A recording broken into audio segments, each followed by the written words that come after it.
ভাত আছে, ডাল আছে, তোর মাথায় সমস্যা আছে। কলমি শাক আছে।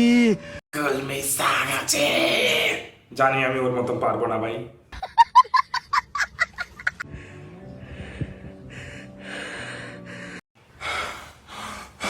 ভাই তোর কি প্রত্যেকদিন রোজ ভাত খাওয়ার আগে কি শ্বাসকষ্ট হয়? ডাক্তার দেখা একবার, কারণ তুই ভাত খেতে গেলে তোর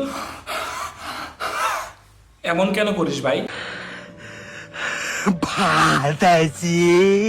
ভাত আছে তো দেখছি, তোর ব্রেনে যে রেবিস আছে তো সেটা তো তুই জানিস না। তুই শুধু ভাত আছে, তোর রেবিস আছে।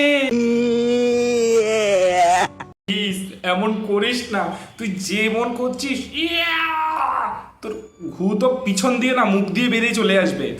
আমার মতো পেটের চর্বি কমাতে চাস? না ভাই না, আমার পেটে চর্বি নেই, আমি কমাতেও চাই না। আর তোর তো পেটে চর্বি নেই, তোর তো দুধে চর্বি, আগে দুধের চর্বি কমা।